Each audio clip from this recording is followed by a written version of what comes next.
All right. Good afternoon, everyone. Meteorologist Jordan Evans here, live on our Facebook and YouTube channel as we track the potential for some storms, some flooding on this Tuesday afternoon and evening. A classic July summertime type of day with heat and humidity. Then we have storm chances, some flooding concerns with slow moving storms. Everything should come to an end by 10 or 11 o'clock tonight. Now, I will say right off the top here, not everyone's going to see severe weather. Not everyone's going to see flooding, but there is that potential. We have the outlooks in place from the Storm Prediction Center and the Weather Prediction Center and our local National Weather Service office based out of Sterling. They're going to be busy tonight.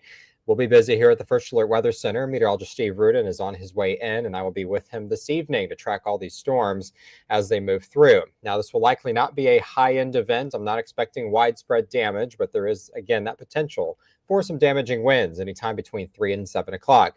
There's also the potential for that heavy rain, some localized flash flooding starting at 4 p.m. all the way to 10 or 11 o'clock, depending on where you are. Southern Maryland may have the threat a little longer versus places to the north and west may see the threat end a little earlier as we go into today.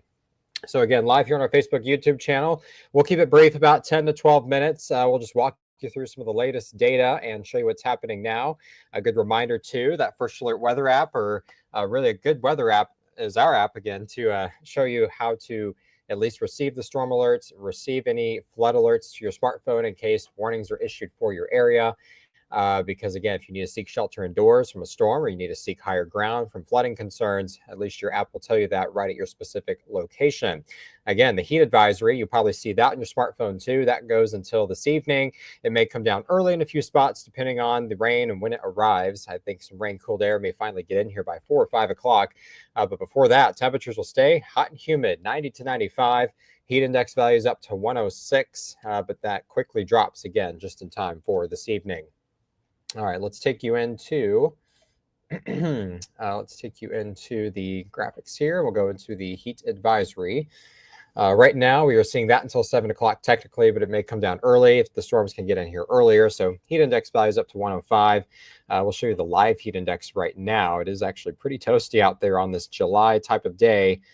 We'll zoom things in and get the feels like temperatures pulled up. As you can see, 104 is the current feels like in DC, 97 in Martinsburg, 103 for Frederick, Maryland, 100 Fredericksburg. We've had some higher humidity east of I-95, so that's why that heat advisory is only for places just to the east of DC.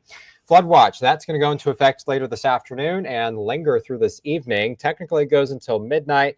I do expect it to come down early in a few spots as soon as the rain comes to an end. So we'll watch it closely.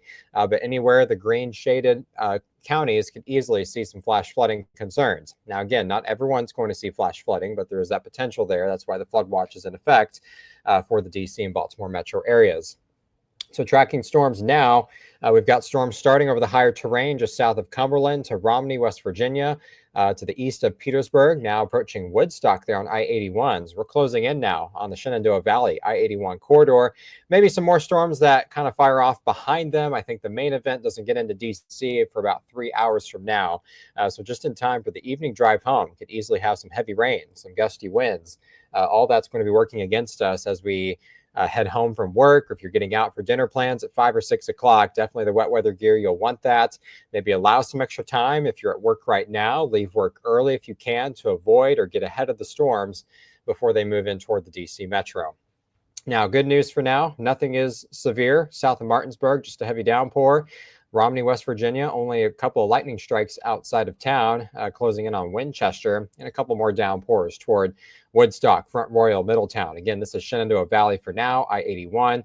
Storms are just getting going. It's likely we'll see a severe thunderstorm watch come soon from the Storm Prediction Center, so that will likely be outlined for areas east of the Blue Ridge, DC, Baltimore Metro, and the watch will probably come down early as expected in a few spots because once the winds come in, the severe threat will be done for the rest of the day. I'm not expecting widespread severe weather. The tornado risk, it's not zero, but it's very low for today. And the hail risk, it's not zero, but very low. We don't have the cold air up aloft, so really it's not a good environment for the hail to form.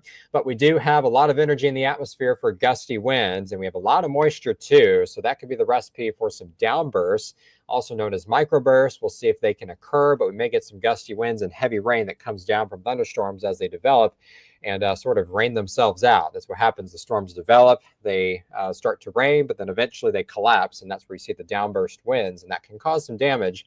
May have some trees, may have some power lines down, depending on where the storms and the downbursts occur, but there is that potential again for later today to see that. All right, let's take you into the Futurecast as a simulation of what the radar could look like going through the rest of the afternoon. This is just one computer model here at the First Alert Weather Center. I don't think it's doing the best over Baltimore, because right now it says there's a shower over parts of Anne Arundel County and northern Prince George's County. That's not happening, but it is getting a grasp, I think, on what's going to occur later, and that's 3 to 4 o'clock. The storms will develop into a line, and we'll see them move through I-95, 4 to 5, even 6 o'clock, depending on where you are. Montgomery County, Loudoun County gets the storms first, while Fairfax and Prince George's County may wait until later in the rush hour, the evening drive home, to get some of the heavy rain. So again, just a simulation of what the radar could look like. Notice by 5 or 6 o'clock, we're starting to quiet things down to the north and west. So the storm threat really continues I-95 into the east once we get past the evening commute. So 6 to 7 p.m. we'll focus on eastern Maryland, southern Maryland. Still could have some backbuilding of storms and heavy rain. So that's the flood threat that's going to continue through about 10 or 11 o'clock tonight. This model in particular really tries to clear everything out by 9 p.m. So we'll see if that can happen. Here's the other long-range or short-range computer model that we look at in-house, also known as the HRRR. You can actually see this for yourself online, but we'll analyze it here, right here live on YouTube and Facebook. We can see the storms moving in by 4 or 5 o'clock. This one is actually backed off, I think, on the intensity slightly for the DC Baltimore area, so we can see if that might occur. Still likely to have some isolated gusty winds up to 60 or 65 miles per hour, some heavy downpours with 2 to 3 inch rainfall rates, and if that occurs for an hour, we could get 2 to 3 inches of rain, so that could be the recipe for some flash flooding. But 5 or 6 o'clock, still arrival at the DC Metro. It moves out of here by 7 to 8 p.m. Notice the coverage is not as widespread. So this model is not in total agreement with the other one. That's why we look at different computer models to see overall what's going to be happening as we go over the next 10 to 12 hours. I am confident we'll see some heavy rain. I am confident we'll see some gusty winds, at least in parts of the area. But again, we'll watch it closely as the storms develop and start to move through the DC Metro. So that's just for today. The next weather maker, technically, it is the same one that comes through this afternoon. It's a boundary that's going to stall out over the mid-Atlantic. So by tomorrow afternoon, it pushes south into central and southern Virginia. I do think it'll take the severe storm threat to the south, so we may not see as many strong storms tomorrow, but still could have some flooding concerns with heavy rain. A lot of that moisture is going to stay over the mid-Atlantic with this boundary.